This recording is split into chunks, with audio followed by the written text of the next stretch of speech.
Hi. There they are. Hi guys. Jake, it's so nice of you that you put your own name there and not Andy's.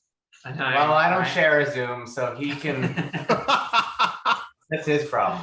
I'm not important, apparently. I mean, you definitely are. Just to clarify this right now, guys, the room is very white. I was going to say, does John Oliver know you borrowed the void? Yeah, new office that you were the first. This is the first official activity that's ever been conducted in this office. What you don't see is all the shit on the floor.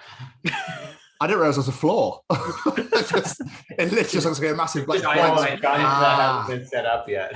Nice. That's fair enough. It just looks like a massive room that's like never-ending void-esque.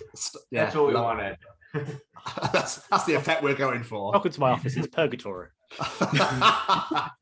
How was the move, guys? It was okay. Stressful, but yeah, just sort of getting everything unpacked now. I think this is actually the last room remaining. Spot on. Beautiful. Absolutely beautiful. Well, you know how this process works. We literally are going to absolutely fucking bombard the shit out of you with questions, and they're going to come hard, thick, and fast. I think 3 of your favorite adjectives. Is that correct? yeah, we're ready. Bang it. Bless him. Yeah, I like the new rebranding. I like everything you guys are doing is so exciting and really awesome. Oh, boys. We love that. Oh, I don't know what to say. Spare with me a second. Beautiful. Anyway, yes, Jamie. Shall I do my little intro? Take the floor, sir. Ladies and gents, today we have not one, but 2 special guests. The 2 gentlemen joined us back on our old show where we talked all about their movie, Cup of Cheer. Well, today they return to talk about them, the 2 men behind Sideways Dog Productions, producer, writers and directors of projects like Cup of Cheer and Clouds. These are the Chronicles of Jake Horowitz and Andy Lewis. Welcome to the show, my friends. What a great introduction. Why, thank you. I do try. He does tend to smash them out of the park every single time. They're like, could you write me that in an email so I can put that on my bio for IMDb? And for that? Like, yeah, of course we can. Might have to start charging, Jay. That's not bad, is it? It's a good little side venture, that is. I never thought of myself as having Chronicles until right now. Sounds like you're talking about like a medical issue there. Yeah. Do you have Chronicles? See your doctor. I got a really bad case of the Chronicles, boys. Mild to moderate case of Chronicles. What's that? You're shitting a lot? It's definitely a case of the Chronicles, that is. Classic Chronicles. We can get a topical ointment for that. Anyway, guys, since the last time we spoke to you, how have things been? Obviously, in the 3rd COVID times, I think now, or how many waves we've had since we last spoke? Yeah, I don't know. We might be in 4 or 5. Yeah, it's all become a big COVID blur at this point, I think. We're doing well though. Thank Good. you. Yeah, we last spoke. Did we speak before Christmas or after? After, because I lived here because I moved here in February, so it was definitely. Yeah. But I think I've not been here long, so it's probably before Easter. Yeah. So so we sort of. Last year was all sort of Cup of Cheer stuff until after Christmas, getting everything wrapped up on that. And then this year has been just trying to work on new projects and trying to find some free time and trying to also get Cup of Cheer out there even more for this coming Christmas. Yes, I tell you what, I've not recommended that movie enough. If I could even try, I'm trying to ram it in people's faces, down their throats. Anywhere I can fit it, I'm putting it out. I watched it again recently just because it's so good. Yeah, I saw your post. Yeah, and I'm not saying that because you're here. I'm generally. No, I know you. I genuinely love it. It is just the best Christmas film ever. I love it so much. Yeah, whenever I send an angry email to somebody saying, "Why won't you play this movie? This movie should be everywhere. Jamie and Tom love it." Yeah. those British guys. Them too. Because they're just like, who the fuck are Jamie and Tom? Whenever I talk to anyone in the UK, I'm like, do you know Jamie and Tom? They're like, yeah, Jamie and Tom from the UK. Yeah. and Lee Tom. Yeah. I like that. I like that. We appreciate it. So Whenever I tell someone abroad I'm from Canada, they're like, "Oh, you know Paul, right?" Yeah, I know Paul from Canada. Yeah.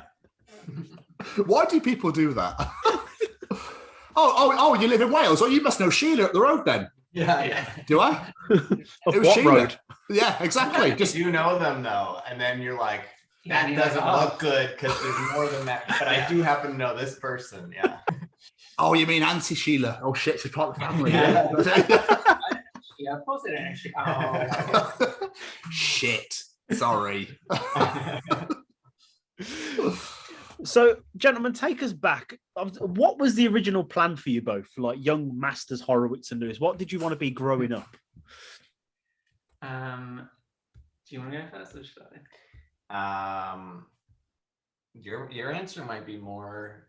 Complicated. Yeah. Yeah. I always enjoyed being creative, and I always liked doing creative things, but I didn't necessarily see it as like a viable career. So I started a degree in psychology, Oh. which was interesting, but there's also statistics, which is very complicated maths involved. So I didn't do too well at the statistics, and after a year I decided it wasn't for me. And then I did like a evening class in creative writing and was like, oh, this is like what I want to do. So then I did a degree in it, and then that led me to working in movies, both as a writer and producer. And yeah, from there I've just kind of been trying out different things in film and enjoying it. But the question was, what did you want to do when you were a kid? When I was a kid, and I didn't answer it. Not what Yeah. university degree did you want?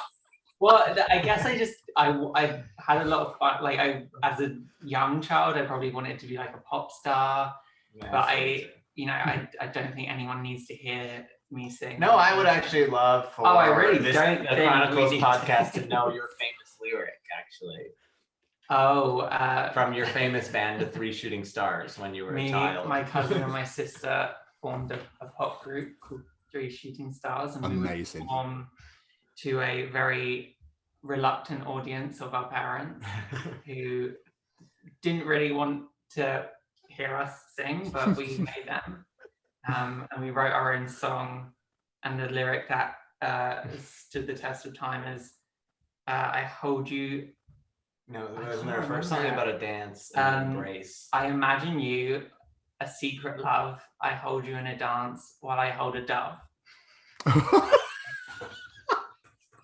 I was fully 5 years old, so I probably didn't write any of it. I imagine it was my sister and my cousin. But I would love to direct that music video where you're just trying to hold a live. while you're dancing at the same time.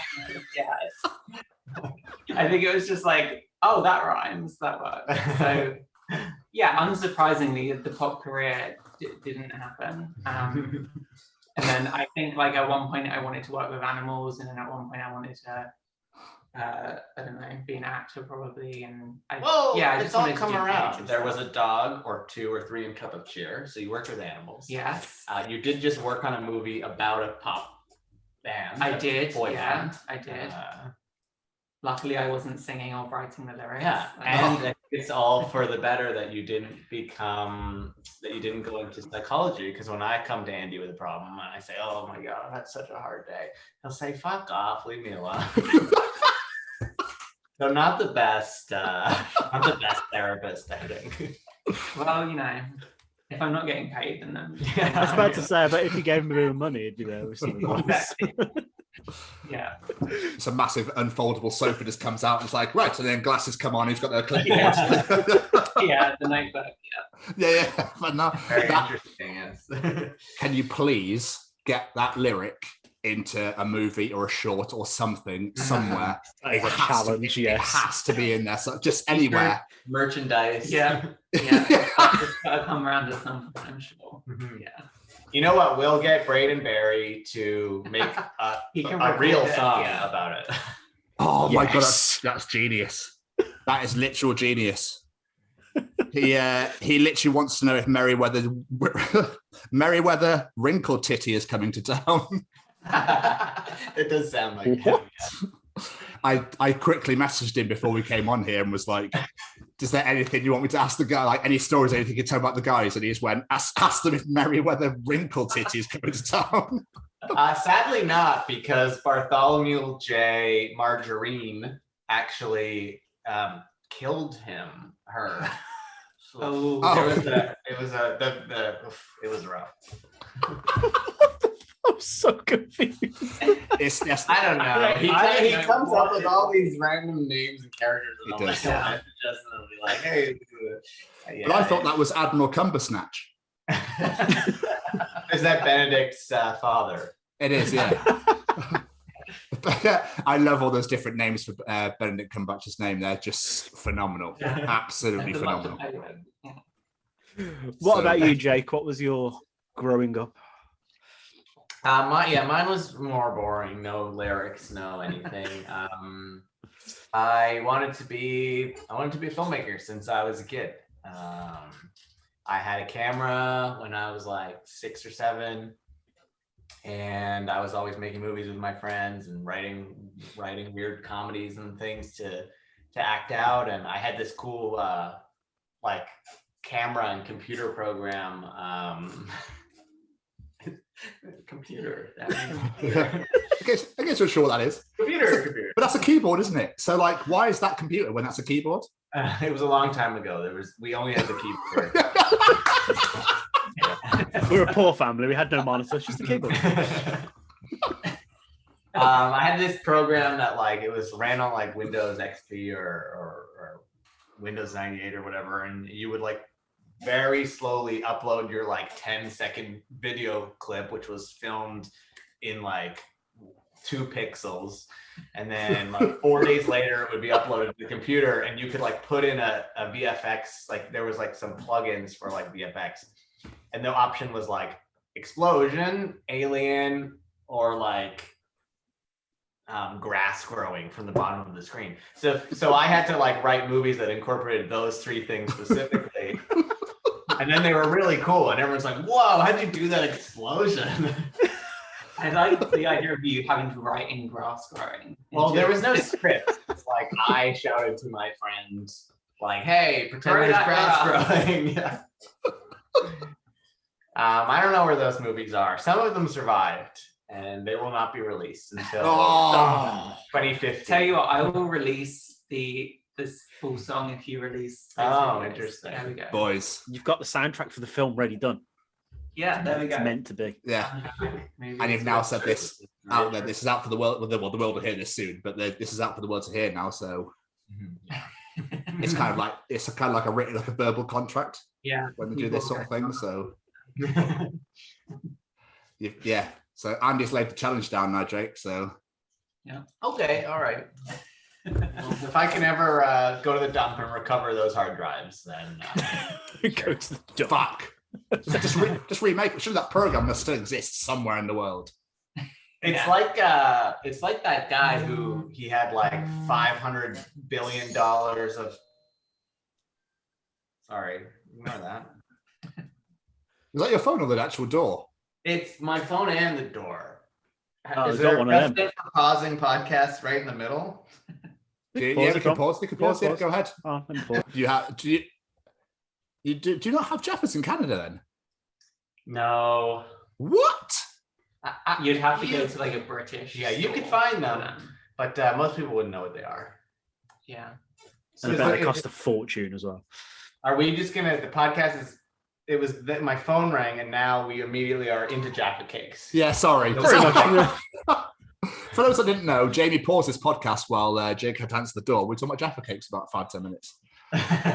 There you go. Of course, There you go. yeah. So Yeah. Jaffa cakes are the best. You can only eat them in one sitting. You can't get them in Canada. We're up to date. Yeah. That's the Spark Nights. Yeah. And Tom once wanted to punch a dog. Well, Did he steal your Jaffa cake? yeah. So I was just telling Andy, I literally made a brew, and then I went. I think I forgot something. Came back, and my Jaffa cakes were all gone, all 3 of them. And they were the last 3, and I was literally livid. Well, you didn't have to punch that dog because he ate poison. So the dog's having enough trouble. Exactly. And I didn't punch him, and he's probably dead now because this was years ago.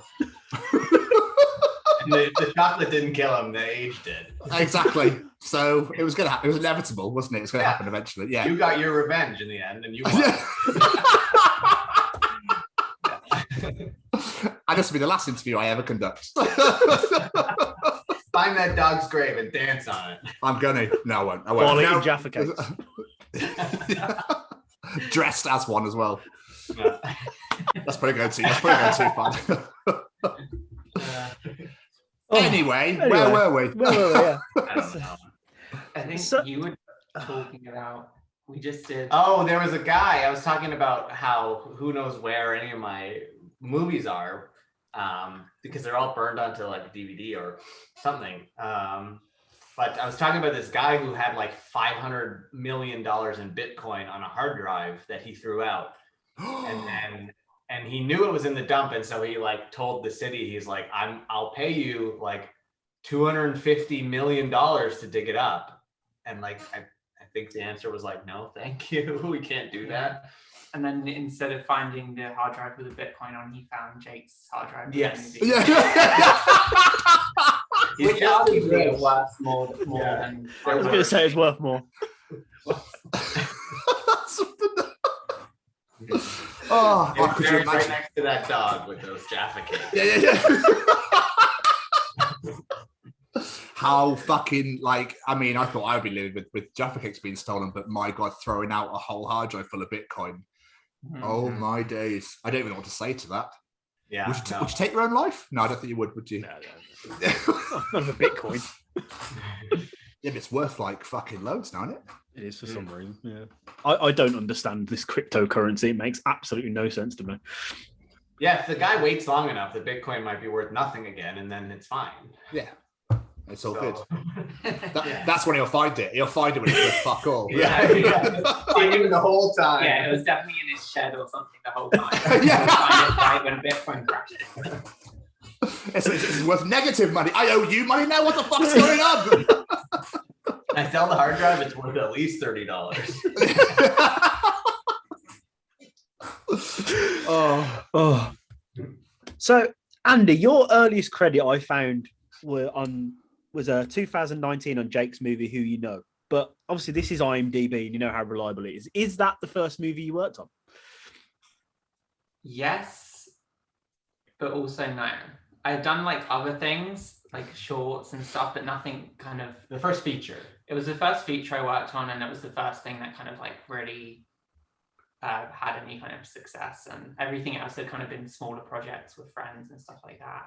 And I'd done like other things in film, like I'd done a bit of background work on like a BBC show and things like You'd that. written multiple projects. That... Yeah, I'd written a lot of scripts and stuff as well that had been in development and stuff. But that was like my first real project that I got to be a part of, and it was like a great way to kind of like grow, I guess, from like small projects you do yourself that like don't really get seen to doing something more meaningful and more enjoyable and like more successful. Have you still got those shorts you did? I hope not.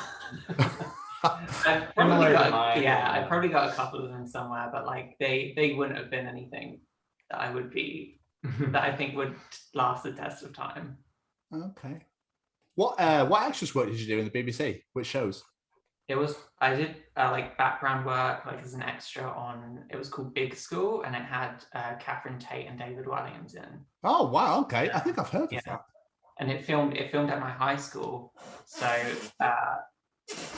our school were like, "Hey, who wants to be in the background?" And me and a bunch of my friends did it, and it was just like we were basically spending the day just like sitting, chatting while like in between takes with our friends, and then like pretending to talk in takes for like a few minutes, and then go.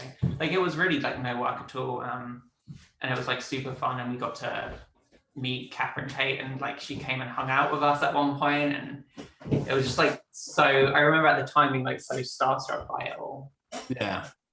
That's the first proper set I was on. Yeah. Do you have to, like, when you have conversations in the background, obviously, do you have to mime the conversation?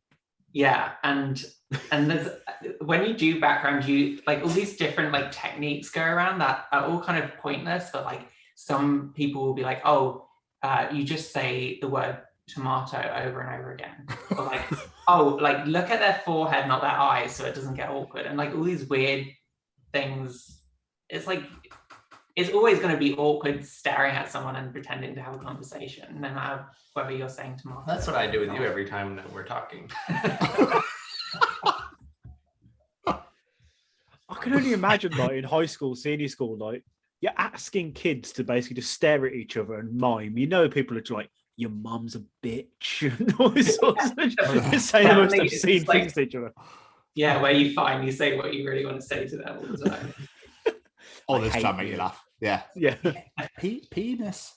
Oh, poo. Yeah, if you look in the background of that show and do some lip reading, there's probably a lot of penises being mouthed. Like the word being mouthed. Yeah, you're digging yourself deeper. Lip synced being the word. Yeah, under it. Can we have that as the sub caption of this episode? If you look at the background, there's probably a lot of penises being mouthed. In a school. Just can't write. That's just the trailer. That's the trailer when we release the trailer. That's all that's going in there. That's it. Just that clip. Career's over. What? This was his first project? Penis is being mouthed? In a school. That's why he's not releasing it. I started my career in porn, and I went as the background actor. Oh, fuck me. Jake, why did you come and study over in the UK anyway for university? What made you want to breach our borders? I think it's just because they didn't want me there, and I was like, "Fuck you." What Canada didn't want you, or the UK didn't want you? I went there once on vacation, and they were like, "Why are you traveling here?" I was like, just like for fun, looking around with some friends, and they were like, "Well, you can't. You might immigrate here illegally." And I was like, "No, I don't. I come from Canada. It's a pretty decent place. I don't need to immigrate to the UK illegally. I can also immigrate legally if I wanted to." And they were like, "Well, okay, but we're watching you." Is that why you immigrated? And then a year later, I was like, "Fuck that guy at the airport. I'm immigrating legally." Yeah, fucking amazing. But why are border police such wankers? Because when I went to the States in 2018, the same thing happened to me. And he had me for 25 minutes. Yeah, they don't like single guys traveling alone. I mean, fair enough, but I think it's also I had a carry-on bag. I wasn't gonna live there. I think also like they fancy themselves as being like, you know, cool police detective. It could be type like, people. we like them. And we think they are. Them. We think they're great, they're and really we love them. Please let me into whatever country I need to get into next. Please let me go home. Yeah, it was like, "Oh, you're going to Colorado, are you?" It's like, "Yeah." It's like, "You know, weed's legal there, right?" Like, "Yeah, I don't smoke." "Well, still, if you're smoking, yeah, we'll send you straight back." Mate, I'm in Detroit. I'm miles away from you. Like, if you're smoking in Colorado where it's legal, they'll send you back to Detroit. Send me back to the UK, apparently. Yeah. Is it what? So you're gonna just send me? Where are you gonna send me? Hey? Do I not have to pay for my ticket? Great. Yeah. Have a vacation, great. Banging. I'll have that. Yeah. The real answer is that there's really only three places. I mean, I guess there's Australia, but that's so far away, it doesn't count. There's really only three places where there is an established film industry in English: Canada, the US, and the UK. I had been to the US many times. I'd lived in LA for a while. I just wanted to get some experience in the UK. I wanted to meet some people there who, I don't know, it's sort of a different industry. Things are done differently and more creatively in a lot of ways. And I just wanted to go there and live there. And I never really had a real like university experience.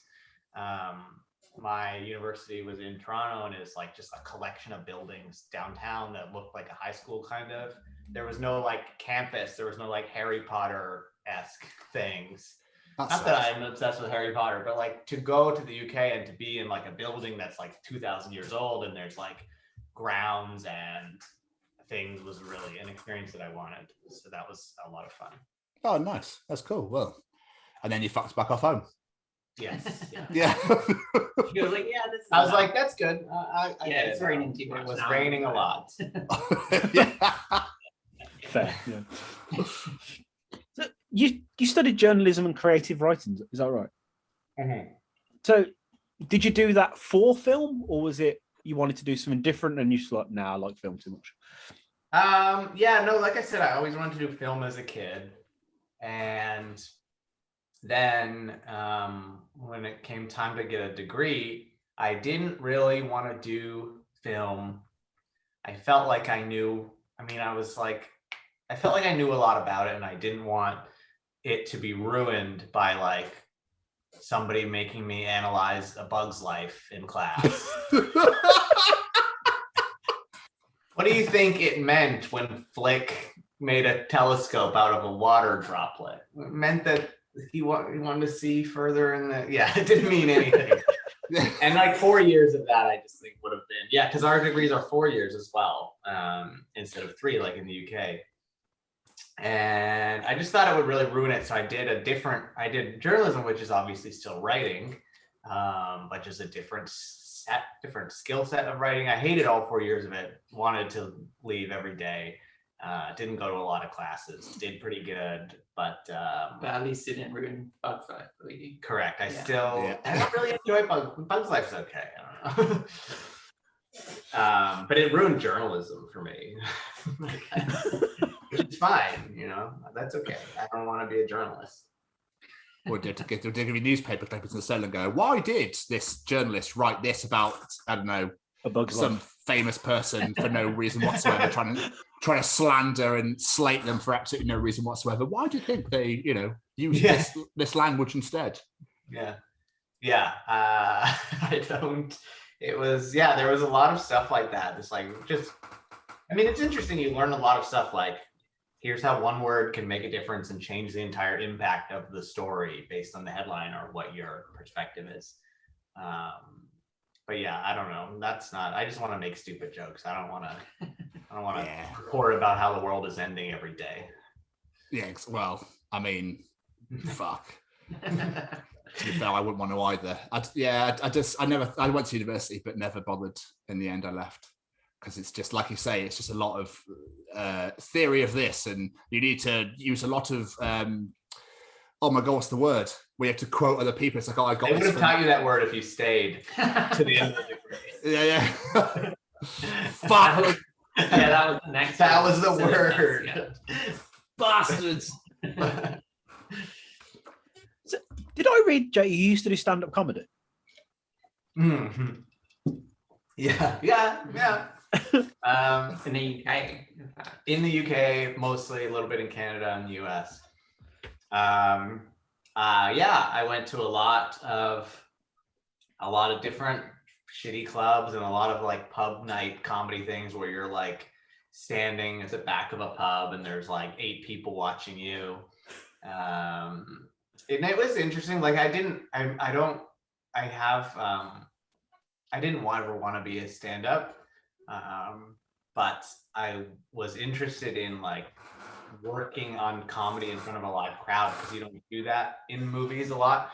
A lot of the times, like with Cup of Cheer, I think on the last time when we were talking with you about it, we talked about how you don't really know if something's funny until like a year later when you see it in an audience. And you're kind of working on these jokes over and over again. You're like, is this funny? Maybe. I think it's funny, but who knows? Whereas when you're doing stand-up, you have an immediate reaction, and you're like, okay, this is funny, I can work on that. Or they're like, that's not funny, I'll never say that joke again. I know. So it's very rewarding. And I did win a trophy that was about this big, like a pound store trophy where you could get like 8 trophies for £1. it wasn't worth £1. It was worth like What was it? Like Yeah. a participation award sort of thing? No, I was the winner. I was the winner of that Oh, no particular way. stand-up competition, and that was the trophy. And I did also get a free half pint from the pub that it was at. Oh, you can't complain for half pint. Thank you. I chose a Strongbow. It was about 2 p.m. on a Tuesday, and then I quit my career on a high. But you're also a published author of several short stories as well. Yes. That was something from the creative writing degree after when I went to the UK to do creative writing. Yeah. That was just sort of more fun in terms of exploring like not journalism for the first time and doing writing and not movies as well. And like writing actual stories and being able to come up with whatever you want. I love lying, I think, is the lesson. So journalism is not very fun because you can't lie. You can if you cheat on all the assignments. I didn't do that. If you write for the Sun. I like making things up. Obviously, there's truth to all of the things that you write, and you have to find the truth in those stories. But I like things that didn't happen. Yeah, fiction is the word, not lying. And then so some of those stories got published in short story anthologies, and that was fun. I would like to do that. I've wanted to work on a novel this summer that I sort of plotted out and had an idea for. And then things got in the way, other projects and stuff. But one day I would like to do that, definitely. Bit of a dab hand, don't you? Getting involved in anything you can get involved in. I love it. It's brilliant. Yeah. It's just whatever somebody wants to pay me for, that's what I'll do. That also makes sense. Just on the same side of that, Andy, did I say that you'd had some poems published as well? Yeah. I've had a short story and a few poems published.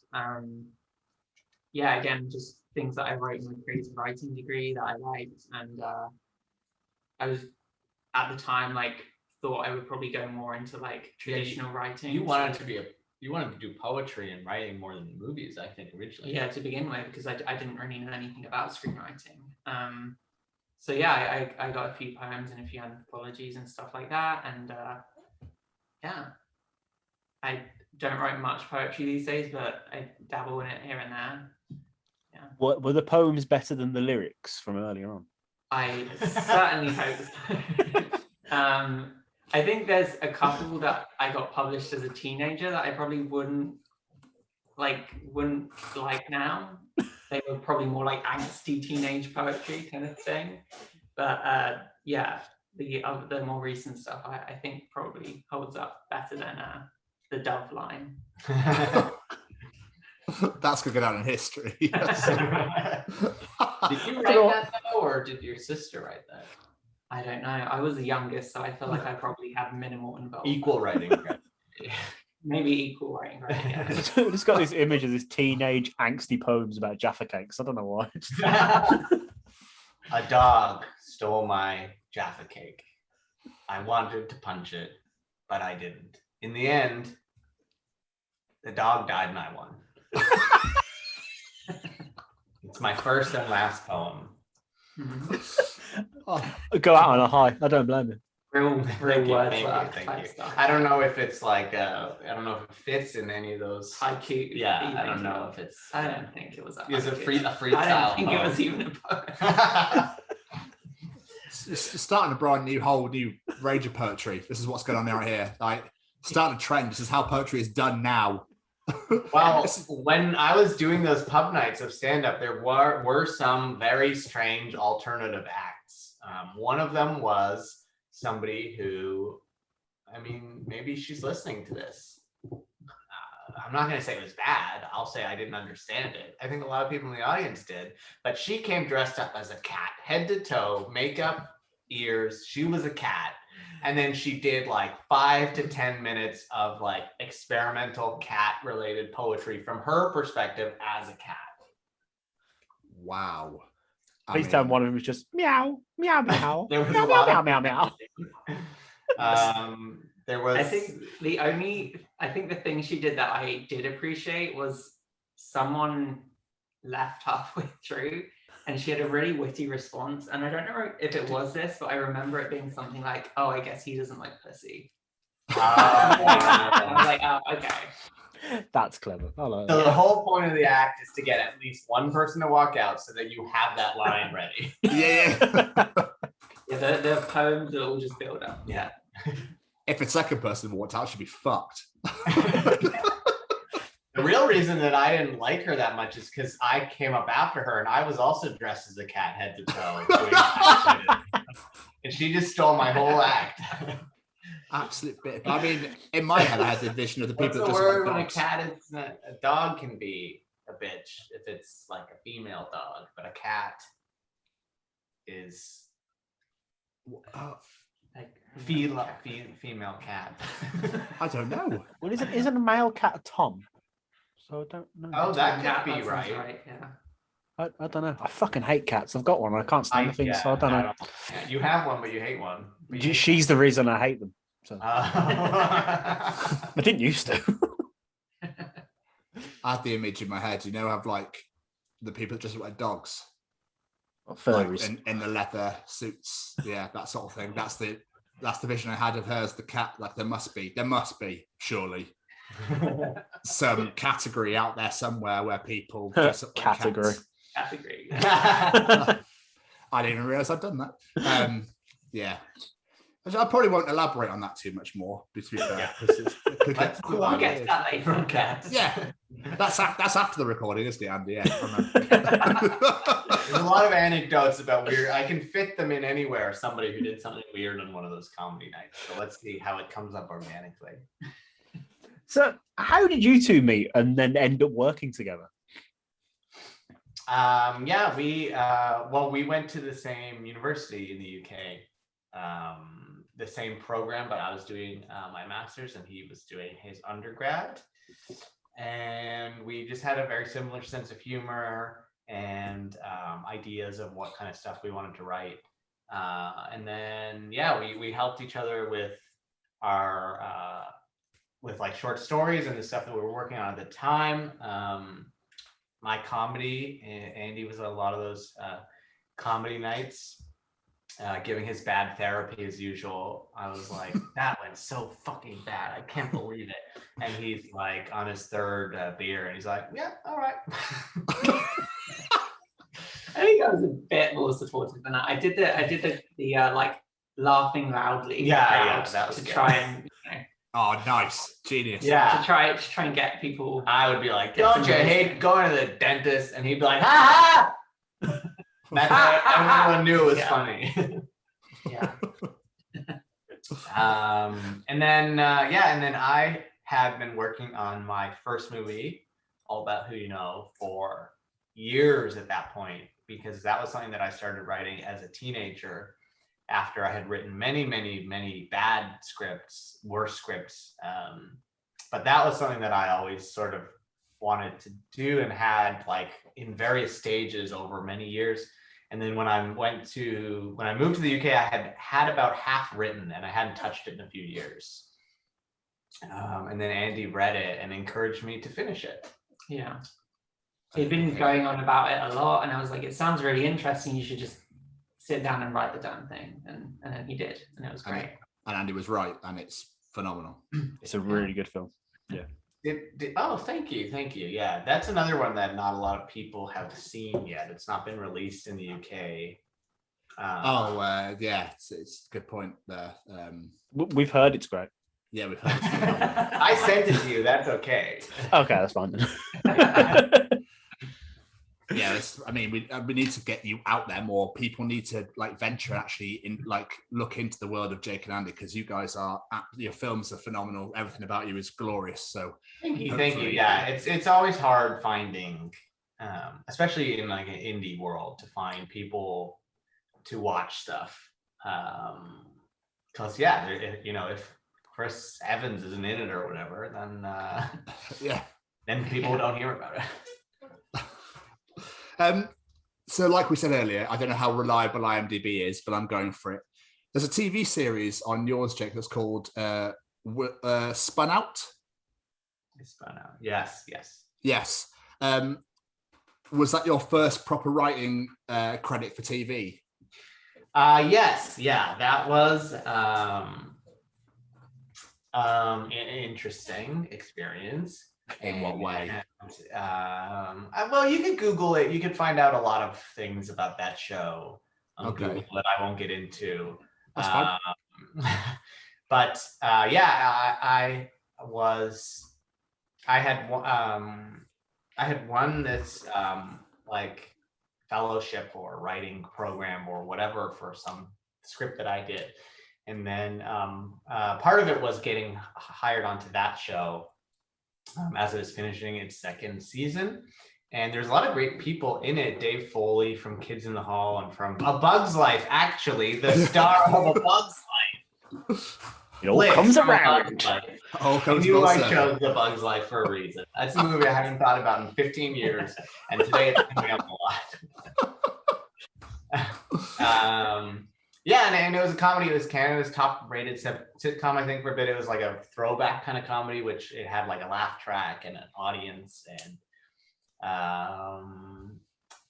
and yes, that was my first experience in a writer's room, and it was interesting. It was fun, and I learned a lot. That's good. Should I not have brought it up? No, that's fine. Okay, that's fine. It's just the way you're like, oh yeah, that show, yeah. Yeah, it didn't have the problems with the show had nothing to do with me, but it was. He was the problem. There were other problems. But yeah, I'm very close with one of the creators of that show still, and we work on a lot of stuff together. And it was just like the last show of its kind, even in Canada. It was right before Schitt's Creek and Kim's Convenience and Letterkenny and all that new wave of Canadian comedy. This was like the very end of that, because the next show that a lot of the producers went on to do was Schitt's Creek the year after. Oh wow! Yeah, I've yet to watch that. It's a wonderful show. I did enjoy that show. So before we talk about some of your movies, I wanted to just ask about Sideways Dog. What made you want to start your own production company? I wish I had my business cards from when I was a child, but from when I got that first editing computer, which was like a Sony Vaio in 2002 or whatever that couldn't do anything. I had this company, it wasn't really a company. I was a child who had a business card that my dad printed for me for birthday. And it was called Sideways Dog Productions since the very beginning. My childhood dog used to run sideways, and we thought that was funny. That sounds amazing. He got excited. He would like run sideways. So he was the original. Collided into Andy doing that impression. That's actually similar to my computer impression. It's more of a typewriter though, because it's going silent. A lot of the times we're in the street and I'm like doing like a bit to Andy, and I like to act out all these things. And I'm very like, what's this called? What is it like? What is it called when you act in? Not verbal or like expressive, I guess. Yeah. Yeah. And I'll be doing this like impression of something weird that somebody did, but it's like in the middle of the street, and now I'm the one doing it, but like an exaggerated version of it, and everybody walking by thinks that I'm the one who did it, but I was just like relaying it. Yeah, so I don't think, it doesn't look very, like, if somebody saw me, they would not. But then they'll be going back to their families saying that, and then they'll start doing it as well, because they'll Just start like doing go the like expressive version. Yeah. So soon the whole of Canada is just going to be doing. I just the fact when you tell that story, Andy had the face to say, yes, he likes to embarrass me in the street quite often. Yes. Yeah. What was the point of that? What were we saying? Production company. Why was I acting something out? Oh, the dog that was sideways. Yeah. So I made like videos for friends and family and stuff, like, birthday video, here's a bunch of photos to music, and like a graduation or an anniversary or whatever. And then when I started producing my own stuff, that company, I still thought that sort of encapsulated the stuff that I wanted to do. It's like, you know, a dog is fun. And Sideways is like a little off kilter, you know, it's not totally normal. It's a little bit quirky. I think Sideways Dog still sort of manages to explain what we do sometimes. Yeah. I like that. Yeah. I like that. That's a very nice way of putting it. I like it. Sorry, this chair is so creaky. So mine's exactly the same. So yeah, that's why I try and stay as still as possible. But now my leg fell asleep, so it really hurts. And I'm about to get up and do a weird like dance to try Do it. Amazing. Do it. So what's the plans for Sideways Dog? Is it just to release your stuff, or is there plans to like help other filmmakers and stuff like that? Yeah, we get a lot of interest from other filmmakers who have seen our stuff or who have probably more accurately Googled production companies and then gone down, picked ours and sent the same letter to everybody. Hello, sir/madam. We are very interested in your company. I have a movie about a man who has a shoe, but the shoe gets struck by lightning. We would like you to make. How much money will you give us? We get those quite often. All that same idea for the film. Oh, it's always about a shoe who gets struck by lightning. What weird ones have you had? What's the weirdest one you've had? That shoe one is not that far off. I think that is like a lot of those keywords are real. I can't. They often just don't even tell you anything though. Yeah, they're not It'll really just be like, movies. I have a movie idea. It's called, and it will just be like a generic title like The Hunt, and then Oh, they're always called The Hunt. and then that's all the information they'll give you, and they'll be like, "Can we make this movie now?" I might need to know something else, but It's very similar to when my mom calls me and she's like, I have a great idea for a movie. It's about a fly, and the fly goes around and like sees what everyone's doing, and then the fly just knows what everyone's up to. And then I'm like, that's cool, but like what's happening in the movie? And she's like, no, it's about a fly. Fly is the movie. And I'm like, okay, but that's not a movie. She's like, you're not understanding about the fly. So it's a lot of those kinds of things, which is great. And it's nice when my mom does it, but it's not something that I want to put money into if it comes to me in an email necessarily. yeah, I think also just like that it takes so much time and energy to like make our own stuff. We do sometimes help people with stuff and that, but to like fully take it on full time, like someone else's project as well, it kind of just gets in the way of the things we want to make as well. Yeah, the real answer is like, yeah, we would love to help other people make movies that we're just as passionate about as they are. We would love to offer whatever advice we have, and we are starting to do that more. But it takes, I mean, Cup of Cheer was like 2 years nonstop, where every single day for 12 or 15 hours a day, we're working on it, because it really is just the two of us and a few close people that help us with things. You know, there is no staff. There is nobody who looks at new scripts to see what we should do next. It is just us doing everything plus some other people on our projects. And so there's never a time where we're not fully working on one specific project or multiple projects. But if, you know, it would be nice if people ever paid to see our movies, and then we could like hire people and we could make a lot of other movies. So that's, yeah. Well, hopefully soon they'll actually let you release All About Who You Know. That would be nice. That would be very nice. But where did the idea come from for All About Who You Know? What made you want to write about it? I always one of my favorite and probably most influential show was Arrested Development. Oh, what a TV show! Sorry, Yeah. Karen. I always loved like meta humor and like things that sort of broke the fourth wall. That was always, even since I was a kid, like one of my favorite books that like my teacher in grade 3 read to me was like the other perspective of the Three Little Pigs. It was like from the wolf's perspective, and I thought like that's just so interesting to like, you know, talk about a story that everybody knows and then do a totally different take on it. while like winking to the audience. So for some reason, I always loved that kind of stuff.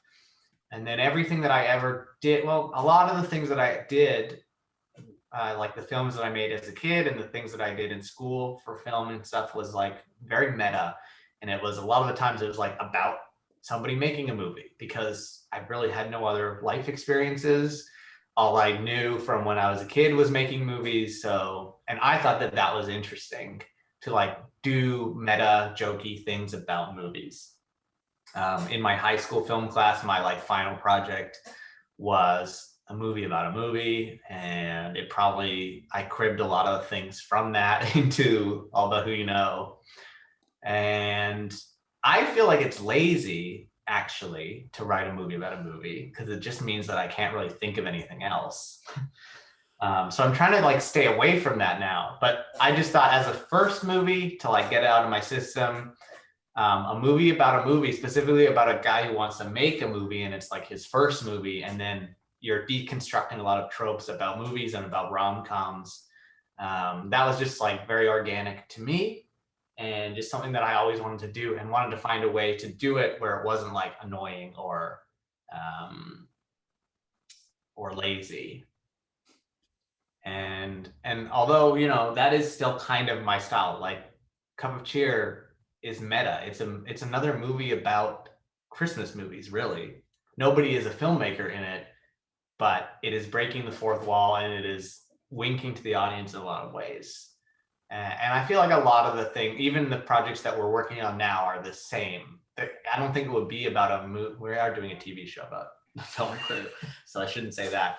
But I might be done with like the character, like the main guy character who like wants to be a filmmaker. I'm done with that. But I think that all of our stuff will probably be a little bit meta, just because I like watching movies like that and digging into it and saying, oh, that's what that, like they're winking to the audience. I think that's a lot of fun. Yeah, I think anytime you write something specifically, it's always like there's like turning something on its head almost, like a genre, flipping it on its head or like deconstructing it. I love that. It's really Absolutely cool. beautiful. And like I say, it's a glorious film. Sorry. Thank you. I don't know how original any of these things are, because I'm like stealing things from other movies and then like inverting them. But I just, as like a film lover, I think it's a lot of fun to do. It must have been amazing though to see, like, to actually work on a full feature length and see it all done and finished, and you know, must be was it quite a good feeling, or you just like, I don't know, knackered?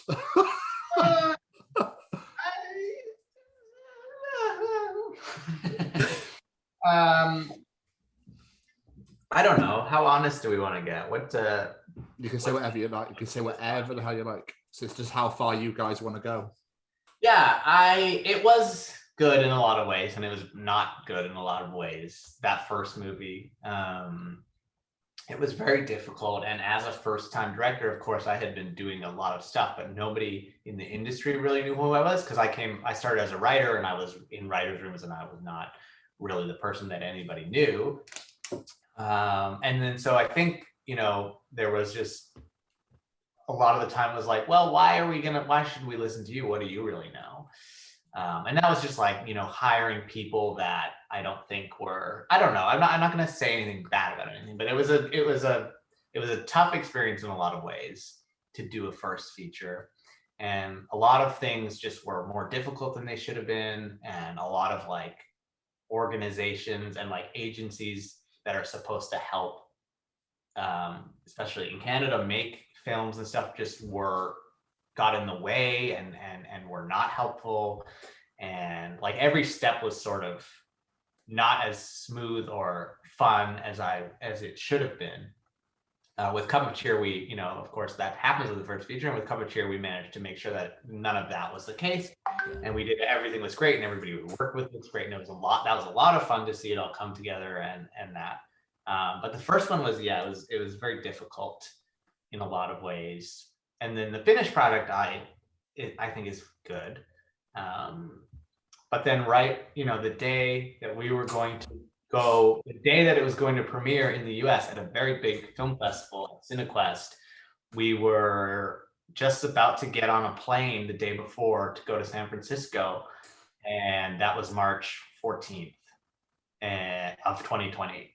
Oh, And that was going to be the first ever time we saw it in front of an audience of thousands of people. And that was going to kick off an entire festival run for this movie in like 4 different continents where we got into festivals, and none of it happened. And we never got to do that. So that's, but everybody, you know, I'm sure the pandemic was worse for a lot of people. So the movie won awards though. I read. All right. Yeah, it still played at festivals, but it was all online. And like, did it really happen? I guess somebody in Cleveland at the Cleveland Film Festival watched it online, but like, you know, I was never there, and so it wasn't really a real festival experience in a lot of ways. I'm sorry, guys. That's really shit. Okay. I mean, we learned a lot from all the things that went wrong with it, you know, and like, we were still happy with the outcome and stuff. So yeah, and like in the industry, people at least respect it, and it's on a very big streaming platform here, and people are seeing it. I know it just went on Paramount Plus in the US, so hopefully people will get a chance to see it there because that's a pretty big streaming platform. But yeah, other than that, you know, I would love to get it out into the world. Distributors like to say like, no, the UK doesn't like, they don't understand the same kinds of movies we do here. Like they think that all you guys are idiots. I think. Wow.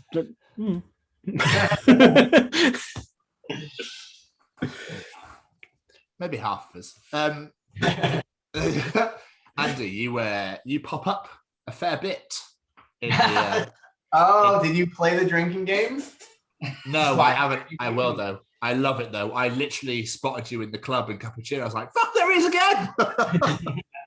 Absolutely amazing. But have you ever actually wanted to be in front? Would you ever like dream of being in front of the camera like properly, or are you happy doing your little Stan Lee-esque cameos? I mean, I enjoy doing like a little cameo here and there. I usually don't get any warning from him, so it's always like the day I haven't shaved or done my hair, and I'm like wearing something scrappy, and I just like show up to set at like 5 a.m. just like exhausted, and he'll be like, "You're on camera now." I'm like, "Great, thanks." But I mean, I did do a lot of acting in high school, and like, it's something that I enjoy. But he loves saying that he got A level. It was theatre studies actually. Oh, sorry. But I would consider it. I don't think I'd be cut out for acting as a career. I think it's just like a lot of auditions that you don't get and things like that. But like I would maybe give myself a small line here or there or something. Doing your own movies. Yeah. That'd be amazing. I always do a vocal cameo so far in all my projects. That's usually because I try to be on camera and then I'll watch the tape back and then I'll say, "That's awful. You got to get rid of that. That guy shouldn't be on camera." And then I'll do a voiceover, and I'll also hate my voice, but it's at that point it's too late. So you gotta have something of yourself in there. Yeah. So definitely. The experience you had on Not About Who You Know, did you learn much and take that forward into future projects like Cup of Cheer and whatnot, or was it just you're not happy with what you did? Yeah, for sure. Most lessons, I think, and most things that we do and we think we do good now are as a result of that movie and not and having trouble with them. You know, we'll make sure that, I think a big thing, although I mean a movie is only like 3 weeks of shooting and then like a year and a bit of everything else, but still those 3 weeks are what everybody is seeing, and so it's so important that everybody that's helping on those 3 weeks, all the actors and all the crew and everybody gets along.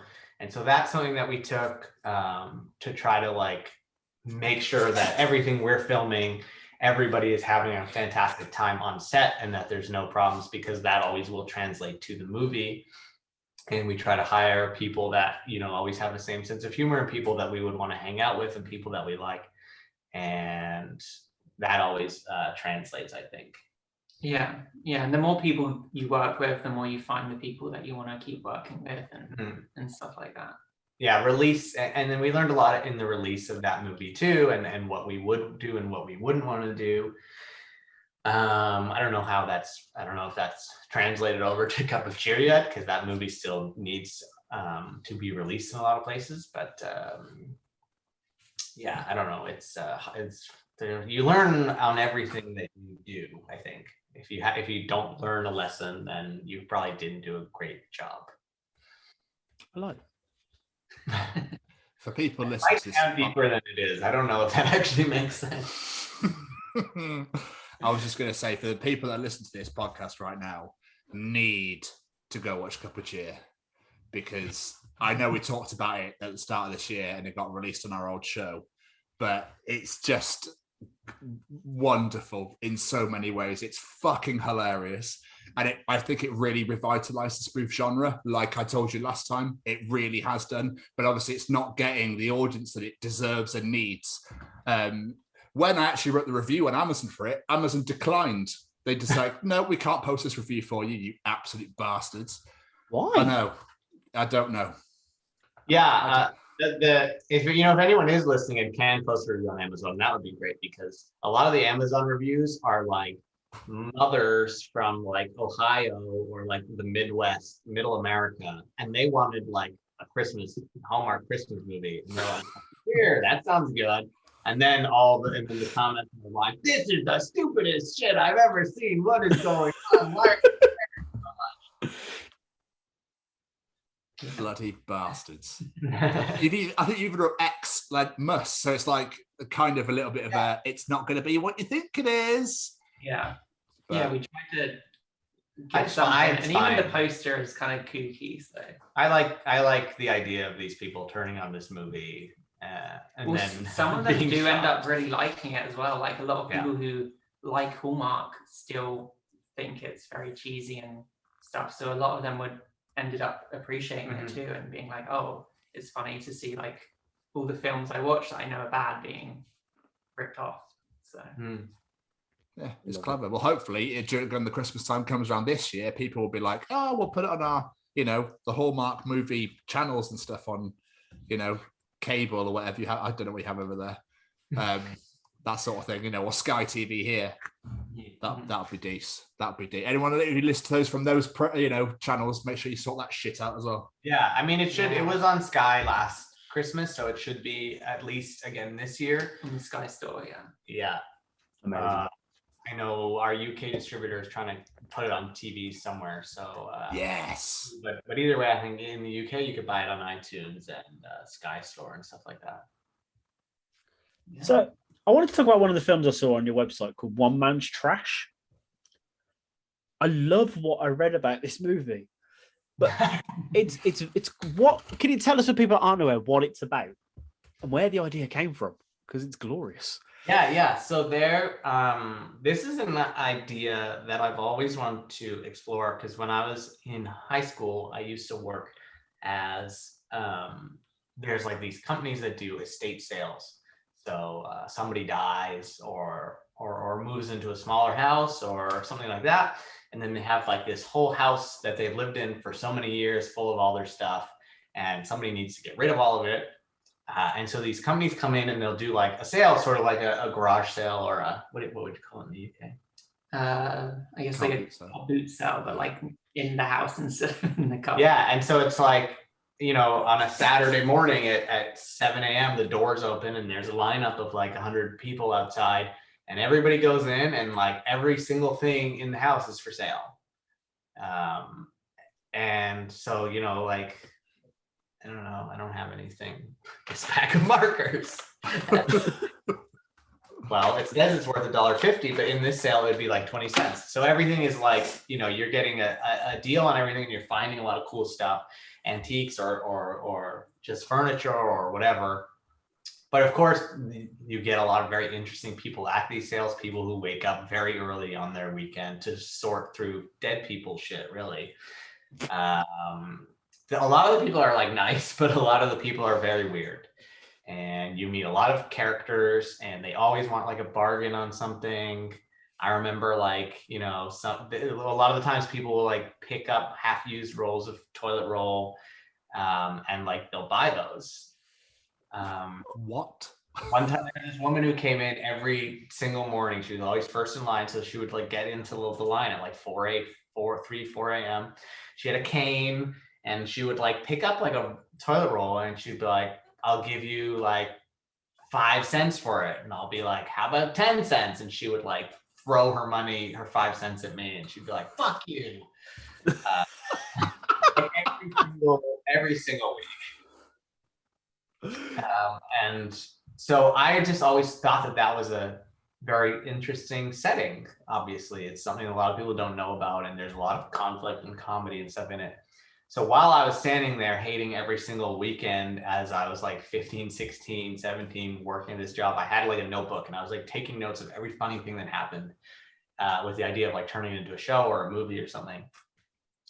And then, so One Man's Trash came about as sort of a version of that, which was supposed to star an actor who, we planned everything, and then at the last minute, they weren't around to do it, and I had to do it, which is why it's never released and nobody's ever going to see it. He was genuinely really funny. Like he did a really good job. So yeah, it was something else, which we are bringing back and incorporating into the projects we're working on now, which is that I love the idea of like mixed mediums and things that aren't fully scripted, and like using real people to act against, and they don't really know what's going on. Sort of like Nathan For You. I think maybe we talked about that with you guys. Nathan For You, or there's a show called How To with John Wilson on HBO. That's amazing. And so this show, One Man's Trash, was like me. I was acting, although I don't act.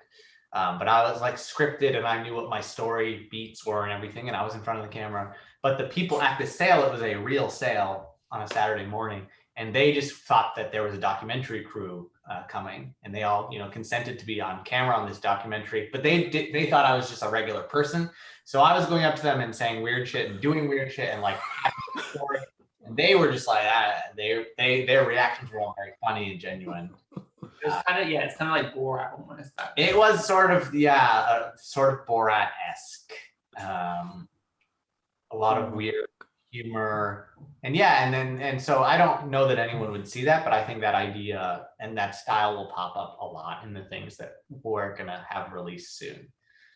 I genuinely think it sounds incredible, and I loved what I read, and now I want to see it even more. It sounds amazing. That's one that I'll do it. If I raise enough on a Kickstarter, I'll release it. Although it did end with a Supertramp song that we could not afford, so we would have to raise a lot of money. That's fine. I'm not gonna. I can write you a song. Yes, I'm great at that. Yeah. He's doing an off-key cover of the Supertramp song. Yeah. With that lyric in. Yeah, just add in the dub. Mm-hmm, Yeah. mm-hmm. Yeah, absolutely has to be in there. Little music video to go with it. Now, Andy, last time we spoke, you were working on a project called Clouds. How is that going? It's going good. I don't remember where we were at with it when we last spoke, but we had finished filming it. Yeah. And had not started editing it, I would imagine. Yeah, and we're just working through the edit at the moment, and we're kind of taking our time with it because film festivals are still online, and we want to wait till they're kind of back in person, and we're just kind of taking our time with it and letting it kind of just letting it grow and editing it and fine-tuning it. And it's also very different from our other projects in that Andy wrote it on his own, and I guess he's just not as funny as me. It's definitely So it's not a comedy at all. There's nothing funny about it. It's very serious and slow and dramatic and very good and poignant. But yeah, we're just sort of taking our time with it because there's no rush. I think, nobody who's seen any of our other projects are like, I need to see Clouds, because it's totally different from anything else we've done. What is it about, for those who aren't aware? So it's about two guys who, one is a low-level employee at a company and the other is the son of his boss. And and he's having to chaperone his boss's son around, and their car breaks down, and they're basically stuck in a motel room together, and they don't like each other, they don't get along, and throughout the piece you kind of see the tensions build up and certain secrets and stuff slip out. It's like a very classic, story of like two people stuck in a room together. Yeah, and like let's put them in a kind of like pressure cooker and see what happens. It's that kind of thing. Yeah. Oh, that sounds well good. I love your guys' ideas for projects. They're all amazing. Like even the ones we haven't seen, we're like, that sounds incredible. Give it me now. Put it straight in my face, please. Clouds actually started this show that we were going to do, which was similar. It was going to be an anthology of like people stuck in rooms together. Like it's called like a bottle episode in TV. There's like that episode of Breaking Bad where with the fly, and many classic episodes of TV that are bottle episodes. And we wanted to do a show that was totally different every episode, except for the premise that it was a bunch of people trapped together in one location. And that show actually got picked up. And then we were like, yeah, but we don't want to really do it anymore. So here's different. It was very... Yeah, we ended up working on a different show instead. But we would. But we might revisit that. Yeah. Because we had a lot of very interesting ideas.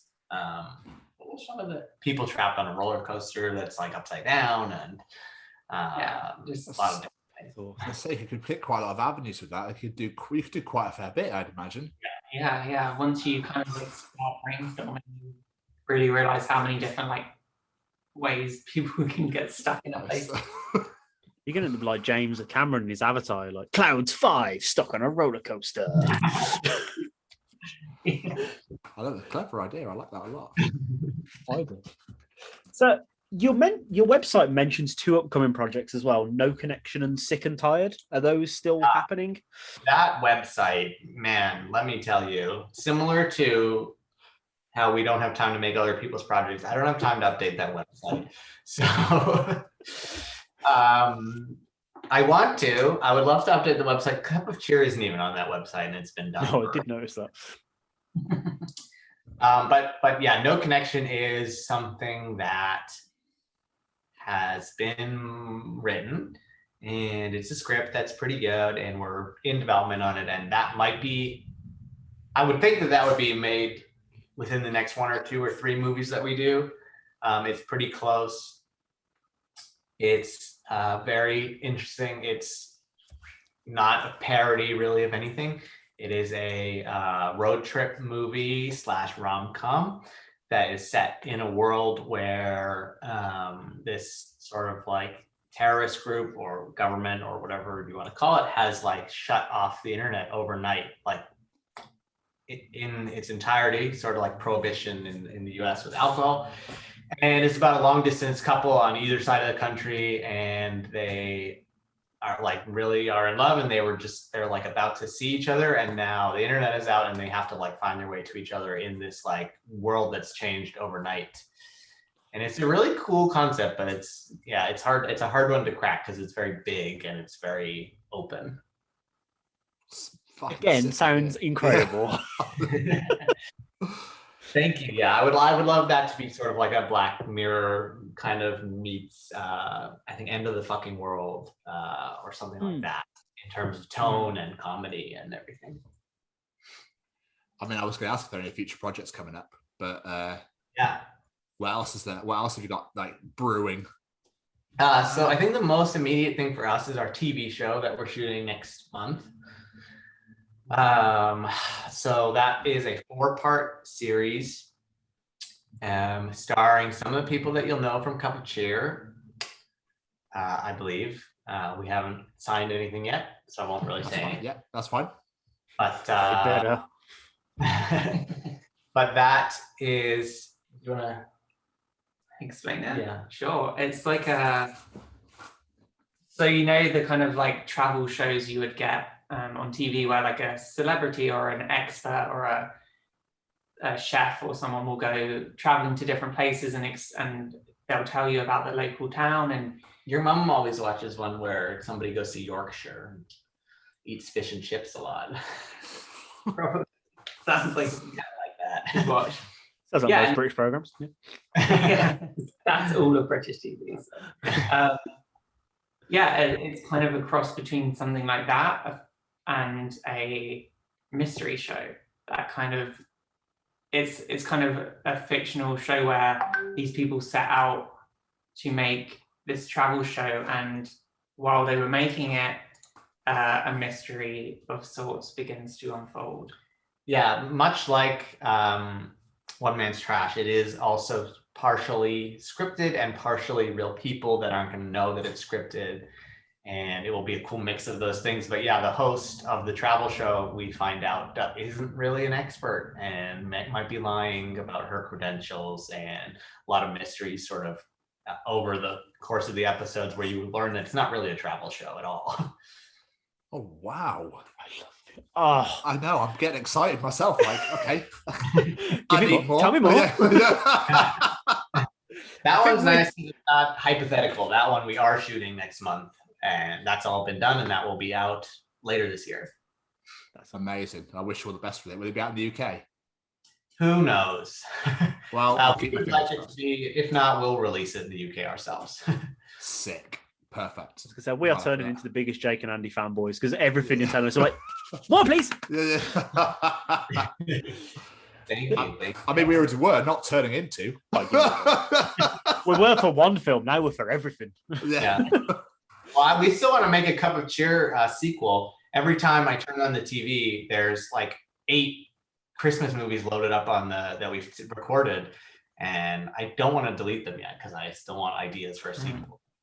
We've brainstormed a few ideas for a sequel, but I think we liked Cup of Cheer so much that we're kind of being a bit fussy about the sequel and like trying to figure out and get it exactly. And right. we'd like more people to watch the first one before we make a sequel. Hey, the sequel would be like Terminator 2. Yes, because that sequel was phenomenal. So that's all I can say. I wonder where this was going then. Is like, what, was going to be a killer robot? What? Killer robots. Arnold Schwarzenegger will be in it. That's for sure. Yes. So you guys have done amazing work with a variety of different themes and whatnot. Is there a sort of film that you want to try, but you haven't quite worked out a way to do it yet? Like, I don't know, a musical with Andy writing all of the songs, for example. We've talked about a musical because, like, we know Braden and we know a lot of people that are really talented musicians. Musical Not me. Yeah. I think, there's lots of things we have played around with the ideas of. I think I've always wanted to do a kind of like high-end thriller type thing. And again, it's just like trying to find the right story and tell it in the right way. And I think, we're slowly working our way through the different genres and the different. Is there anything that we really want to do? I'm working on a horror that might be my next thing. It would be like a horror with my sense of humor. But still a horror, like a scary, like I want to do an actual horror, not like a joke horror. So that's coming. That's being written right now. Although we also are writing a joke horror. We're writing. Did we talk about that with you guys last time? I think we literally dabbled slightly, but didn't really go into much detail. Yeah, that would be like a Cup of Cheer style horror. Yeah. That sounds amazing. Yeah. What is the big thing that like a conspiracy thriller? I think, like you said, would be. I don't know. I can't say I'm interested in like writing anything like historical based on like fact or anything. I would like to try to write like a Oscar bait kind of movie. Like a good one, like a really good movie that's not like jokey or cynical. I don't know that I could ever do that. I'd like to try that. I reckon you could. Never say never. Never say never, yeah. Yeah. It's gotta be about like a guy who like he's in the 60s, and then he like has a radio that he listens to all the time, but then like his mother dies, and then he has to fix the radio. He has to go across the country. And he meets somebody who like really helps him and teaches him about his radio, and then that person ends up being his father. And Yeah. I can just imagine some aspiring indie filmmakers like, go on, go on. All that I'm It's telling being you. written now. Someone's gonna write it. Yeah. Yeah, well, I mean, you're getting emails about fucking shoes being struck by lightning, so. The lightning shoe coming soon. But obviously, I was saying with indie film and stuff, it's popular now because the advances in technology and stuff. People can, Kevin Smith, I'm a huge fan of, who says like you can literally make a film on your iPhone nowadays. It's that easy to do. It's amazing seeing people follow their dreams away from like big studios. But what do you think's the hardest part of going down the indie route? Oh my god. It's just like 24/7 hustling, I think, really is the kind of bottom line. You have to do so much more yourself. It's so much harder to get there's money. indie, and then there's indie like A24 indie, which is like $5 million indie. And then there's like and then there's indie, which is like $1 million, and then there's not even whatever we do. I don't even know if that's indie. That's like all that. Yeah. That's a nice. I love the idea of in different levels of indie. Yeah. Well, it's like when like Blumhouse says it's an indie movie and it only costs $10 million to make. Like that's crazy. That's not indie. Yeah, like we could do 5 movies at least with that, if not more. So. I think for me the hardest part is getting the movie out there. You'll find that a lot of people just don't care at all and are not willing to help in any way. A lot of people are, which is great. And but I think even like a website like IndieWire, it's called IndieWire, and it's a big website for film specifically geared towards indie movies. They wouldn't even look at Cup of Cheer to consider writing a review. So I think a lot of the times having anybody know that you even made a movie is very, very hard. That's the thing, like the audience might be willing and interested, but you have to get it to them, and there's a lot of people in the way that will assume that because it's not got an A-lister in that people won't want to watch it, or because it's not a superhero movie people won't want to watch it. And yeah, it's really trying to get the film to those people and kind of barging your way through the people in the way and hoping that some of them will help. Yeah, like you guys thankfully love the movie, but you would never have found it if you didn't already know Braden, right? And so you're the audience of the movie, but you would have never nobody would have ever told you about the movie. You would have never known about the movie. There's many, many more people like you that are the audience that don't know this movie exists, and there's kind of no way to let them know. Yeah. That's what needs to happen, and we just need to spread the message, Jamie. All right, you take Birmingham, I've got Cardiff. Start spray painting it everywhere. Yeah, Cup of Cheer on Amazon Prime. Massive banners, Well, we did when we were in the UK at Christmas. We hung our own posters up, and we were like, "You can now available on Sky Store." So that's a great idea. Genius. But on the flip side of that, what do you think is the most rewarding side of doing it this way?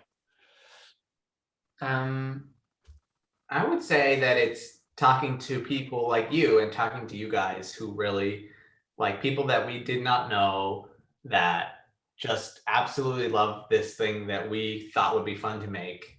And even though it's a silly movie or my first movie, like we still get messages from like strangers all over the world who are downloading the movie illegally because it's not released.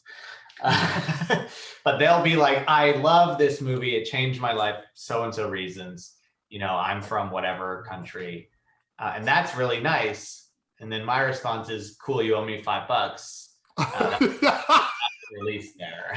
I don't care that it changed your life. But yeah, it's very, very rewarding that you made this thing and that strangers, some part of the world, found it somehow and actually even if it made just 2 hours of their life better, you now changed that person's life. Yeah. It's very, very strange and surreal. When that does happen, it's very nice. I would say that's pretty rewarding. Yeah, and I think in terms of making the film as well, it's similar. It's like the good bit is finding those people that will help you, or working with them and just having fun, and not having someone above you really to answer to, but being able to make the creative decisions yourself, and being able to collaborate with those people you want to work with, and not having anyone get in the way of that. I think that's kind of the rewarding part of actually making them. Yeah, because you've got the freedom, haven't you, to do whatever you want. So, because like you said, you've not got anybody being like, well, that shot was shit, so we're going to change this, stuff that you've written. You can go, we can literally do whatever we like. Yes, like once you have the money, then you kind of have. Yeah, to a degree, because there's certain jokes that we wanted to do in Cup of Cheer, and we were like, we can't afford to do that joke, so we can't do it. But there may have been explosions in the earlier script that we decided we could not afford. But then also even little things like you talk $10 or $20, you're like, there was a lot more jokes about Mrs. Clovenwich and her sausages, and it's like, well, do we want to go to the grocery store and pay $50 for sausages? Is that worth that joke? I don't know. Yeah. Because each joke ends up having a certain price tag, and you have to kind of pick and choose where you spend the money. Sorry, Jamie, but I just love the fact that you got the word cunt in there. Like, that just makes me, every time that comes up, I'm so I was just talking about that with Andy the other day, is that I put that in and I was like, I'm not cutting that joke for anybody. And then some people on set were like, you're going to need to cut that. There's no way. You should record an alternative. I'm like, I'm not doing it. I won't do it. And in our international, whoever was handling the movie internationally, I don't know how. Anyway, they wanted us to cut that word. And they said, no, well, it's going to be harder to sell it if that word is in it. And then my response was, well, you're not really going to try very hard to sell it anyway. So, and I was right, because we also got a lot of people say that the word cunt was going to be a problem in the UK and Australia, which is like, those are the places where it's absolutely not a problem, and where people use it as like a friendly greeting, even like. Yeah. That's like our favourite word. Yeah. You're working with the wrong people if they tell you that. Clearly, because what the fuck do they know? I mean, Australia, I think that's every other word. I think it's the first word they learn when they're kids. Yeah, that would be the word, the only word in the movie they'd recognize. Like. Yeah. That's why it's not been in Australia yet. It's like 99% foreign film. We just have except to for This old Santa going, what the fuck's going on, mate? I have no fucking clue what's going on here. And then that comes like, oh, fucking, he's just cunt. Guys, get over here. He fucking said cunt, mate. Fucking hell. Really? I don't understand why it's why there's all this snow at Christmas. It should be hot. Going to fucking beach or something. What the fuck's all that white shit? I think there's a lot of cocaine. There's a lot of cocaine in Canada. Now we've just alienated whatever potential Australian audience we might have had. No, they're going to love it. They're going to love every single fucking second of that. I hope. Before we start wrapping up, do you guys have any, whether other as a group or individual, like long-term goals that you want to achieve doing this? Or is it literally just taking it as it comes, day at a time? Let's just have some fun. I would love to have a big star in my next movie so that people will see it. I mean, not like Tom Cruise, but like somebody that I like. Almost Tom Cruise. Tom Cruise, everybody says is really nice. So I've heard very many stories about how Tom Cruise is a great person, but I'm just saying he wouldn't be in an indie movie. So not Tom Cruise. But yeah, and I would like, like $1 to $5 million to make a bigger movie that has a real distributor that people actually see, because it's hard when I meet somebody and they say, what do you do? And I have to say I'm a filmmaker because I'm not anything else. And they're like, oh, what have you done? And then I have to say nothing. You've not seen anything, doesn't matter. So I would like to have a movie where, you know, people, I can say like, oh, it's that movie. Oh, I've heard of that and not watched it. That would be great. But sure, that's prime opportunity to actually plug what you do rather than say nothing.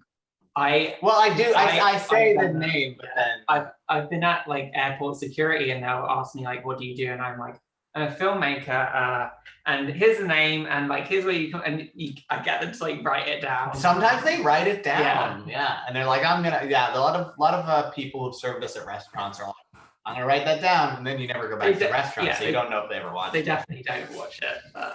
But they're using pen and paper, no. If it's their phone, possibly. I would. What's the situation like over there now with all COVID and stuff? Are you able to start filming? Like you say, you're filming next month and stuff. Are you able to start making more stuff now that the restrictions are being lifted slightly? Yeah, I mean, we feel pretty safe having been vaccinated, working with vaccinated people to get back to normal on things like that. And I mean, we've been on a few sets and we kind of know, I think everyone's kind of figured out how to keep everyone safe on set. And we've done it before now. So yeah, we've kind of got a grip on that, and things are getting back to normal and restrictions are lifting and all that. Yes. Hopefully it stays that way. Fingers crossed. Yeah. Surely we just have to live with it now. We would hope to do at least one other feature in next winter/spring, maybe 2 features, something like that. Fingers crossed. When these film festivals reopen, you can be like, "Hi, here I am with my 6 films." Here's one, and here's one, and here's one.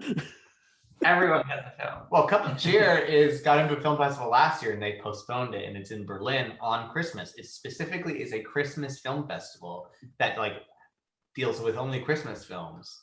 And I think it'd be interesting to go to Berlin this year to go see that movie there with an audience for the first time. Oh, you definitely should. But I don't know if they can understand it. It's similar to the Australian thing, except they speak German. They'll only like the sausage part. Why is it so funny? I do not understand these jokes. I'd like the fact that she has sausage though. Sausage is great. I like sausage as well. That's sehr gut, yeah. And that's why we put the sausages in. Oh, that woman. In the German audience. Yeah. That woman has blonde hair. Very good. I understand. Guy, not so much. Brown hair, not so good. But the girl with blonde hair, very good. Yeah. I don't understand this other shit, but I like the sausage. I like the blondes. That's fine. Oh. I mean, Germans probably stare at you fucking cry, won't they? It's like, I don't understand this. It's not funny to me. We were out. We were out for dinner with this German person that we had met actually at the Berlin Film Festival a few weeks ago. And we were like talking about jokes and telling jokes. And she's like, oh yes, I have this very good joke. It's my favorite joke. And we're like, oh, what is it? Can you tell us? And she's like, well, it's German, and you don't really have a word for it. It's not really a joke. It's not really so much funny. It's just sort of like, it's just like a bunch of words. And so, you know. I was like, oh, that sounds great. Okay. That sounds very funny. Fucking hell. Oh, I love it so much. Tom, before we wrap up, have you got any more questions? I don't. I just want to say, guys, thank you so much again for joining us. We really, really appreciate your time, and you're just wonderful humans. And it's an absolute honor as well. I still want to be recurring guests on this show because this is the first fun thing that we've done in months. God bless you. Thank you. Any project that comes out, you're just coming back on to talk about it. Sorted. Yes. Every time we have a project, you're going to be stuck with us now. Yeah, but that's only like twice a year, you know. Yeah, we just have to think of something. Well, think of something else. Because obviously, we wanted to like do you proper justice. Like it was great talking about Cup of Cheer, but like we wanted to actually talk about you guys rather than it's a project they do. Yay, hooray! Whereas actually we're here. We're like, yeah. So tell us all about your childhood and the song lyrics that you write and the universities that you go to. And so we've left you with a severe case of the Chronicles. This will be your lowest rated episode. Oh, fuck off, Jake. You know that's not the case at all. At all. In any way, shape, or form. Those I'll fingers get my go- mom to watch it, and she'll hear about the thing with the fly, and then she'll call me and be upset. So, Hey, Brains has told me he's looking forward to seeing it as well. But like, yeah, so you know, this and is the guy from Bug's Life that I know, the main guy. Yeah, there you go. So that's 3. Mhm. There we go. That's our highest rated show. German woman. Yeah. All of Australia. Yeah. Before we get out of here, I can't remember if we played this last. Did we play the quickfire round with you guys last time? I can't remember. I Don't know. We can play again. We're going to play again either way. So basically, we have a little game we play. It's called the quickfire round. We ask you 5 questions, and you just answer them as quick as you can. It's as simple as that. It's not general knowledge or anything. Don't worry. First question: favorite pizza topping? Cheese. Cheese, yeah. I really like a good, just classic cheese pizza. Do you add more cheese on top as well? Yeah. Yeah, extra Oh cheese. yeah. Oh yeah. I have to warn the person at the restaurant when they're coming around to do the Parmesan cheese. I'm like, I'm gonna want a lot, and they're like, okay, and then they give me like still not at all a lot, and then I'll be like, no, keep going. It's a good thing where he'll eventually like, oh yeah, okay, that's enough, and then they'll go to do someone else who'll be like, oh, actually, can I say this? Well, 'cause I want to give them a break. There's so much, and they really don't look happy when they're doing it. Like it's a struggle. So I want to be nice to them, but I want cheese on my. I want a lot of cheese. I want more cheese, please. No, more. Yeah, definitely more. Your favorite joke to tell? Okay. I have been telling. This is my. I don't know my favorite. It's my most recent. I have 2 though. Oh fuck. Okay. Well, one of them I'm gonna tell wrong. But there was this dog. And there's this dog, and there's this guy. He was at a bar, and he was going around telling everybody that he had this talking dog, and that he wanted to get rid of the dog, and the dog was for sale for $5. It was a talking dog. And everyone's like, okay, well, and then they talk to the dog. They're like, do you talk? And the dog's like, yes, I do talk. I am a talking dog. I've entertained the Queen. I've played for audiences in India and Australia and Germany. And I'm really quite a big deal. I've won several awards, and I'm a published author. I'm a very, very impressive talking dog. And then the guy at the bar was like, wow, that's amazing. Why are you selling this dog only for $5? And the owner was like, well, he's a fucking liar.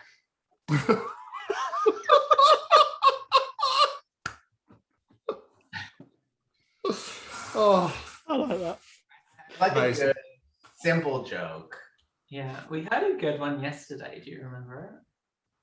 Oh, I remember that it existed, but I don't So remember. I think I could add that. Another good one that I really like is a guy was checking out at the grocery store, and he went to the cashier and he put his things down.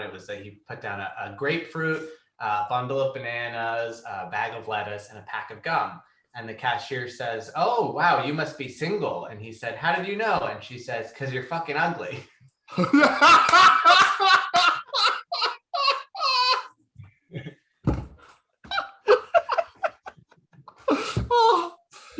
Oh my days. Oh, Phenomenal. That's really rapid fire, but Just- really like. Hits the spot. your go-to karaoke song? Andy. I fucking hate doing karaoke more than anything in the world. Really? Something about singing in public just it fills me with so much dread. That being said, it's probably "Wanna Be" by Spice Girls. Oh, yeah. I knew when he was telling that he's done it and he has a song. Yeah, I've done it a couple times, and like you just have to choose something that like doesn't like where you can just kind of talk your way through it, and it's just something jokey so that no one's taking it seriously. So yeah, Spice Girls is Phenomenal. a good one to go with. I also hate karaoke. I've only ever done it once, and I was like 10. No, I was younger. I was definitely like 6 or 7 or something, and it was like at my dad's like work party, and I was like went up with my mom or something. It was all very embarrassing, but I didn't know much music because I was like 7.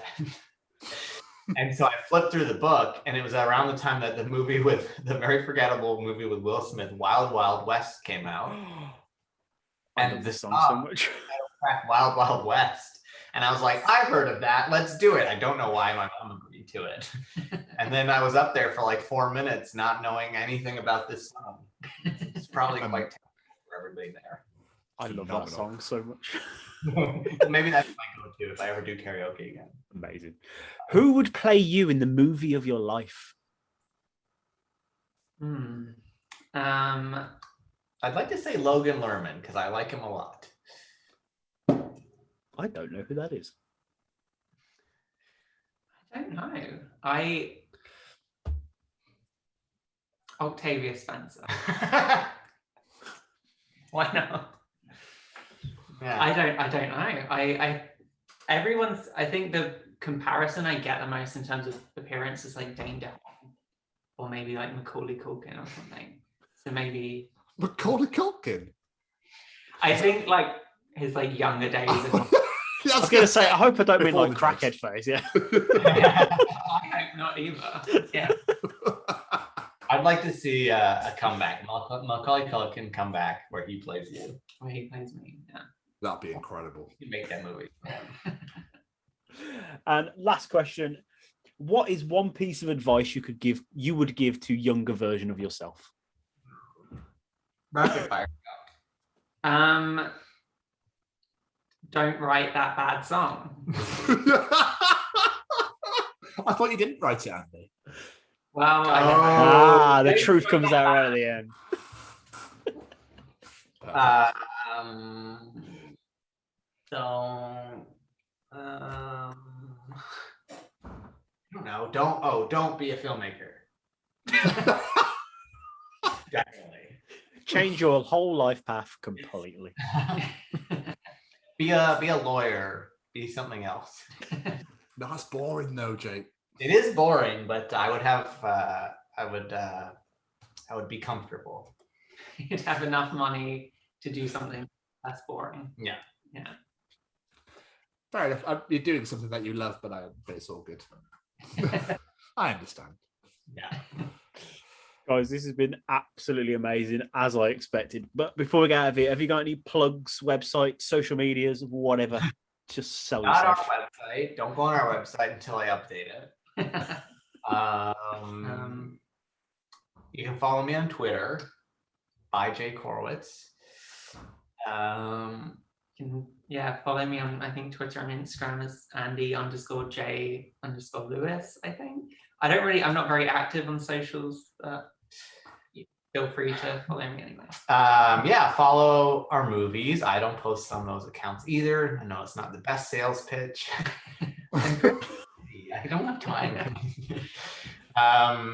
Cup of Cheer will, if things continue to not be so bad in the world, and we will hopefully do some theatrical releases. We would love to do some in the UK. We would love to do some in Canada. So I would follow us on Cup of Cheer Movie At Cup of Cheer Movie on Twitter and find out what we're planning for this Christmas. Our new show is going to be called Sunshine City, I think. And so keep an eye out for that. We will, of course, talk to you guys about it when it's out there, but that will hopefully be November, December. Yeah. And just go watch Cup of Cheer. Go watch it. Yes.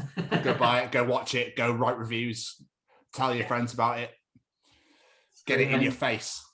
And where was it you could find about Who You Know in America and Canada? Of course, we can't get it over here, but that is on Crave in Canada and Paramount Plus in the US, or on Amazon Prime or anything like that. If you want it and you're from the UK and you want to watch it, then maybe message me on Twitter and I will see if I can get it for you. amazing. Phenomenal. Absolutely phenomenal. Guys, this has been incredible. Absolutely incredible. Thank you guys so much. It's been an absolute honor and a pleasure again to talk to you wonderful humans. We should interview you next. How about that? When are we getting the Chronicles of Jamie and Tom? Oh, that's a really good idea. Yeah. Let's do it. I have a journalism degree. It'll be great. Okay, we'll organise that and we'll. I Flip like it that round. idea. Yeah, that sounds amazing. That's amazing. I'm in. And now I really want Jaffa cakes after this conversation. I'm not going to fall back for ages now. We did do a Sunday roast yesterday, though. So We did. Yorkshire puddings. yes, Yorkshire puddings, definitely, always. Yeah. Get in. Spot on. Absolutely spot on. Guys, enjoy the rest of your day. It's been an absolute pleasure, and hopefully we'll speak to you thanks, soon. Tom. Thanks, Jamie. Thank you very Appreciate much, guys. It's been amazing. it. And we'll Good see luck you with everything. Thank you. See you guys soon. See you later. See you later. Bye-bye. Bye.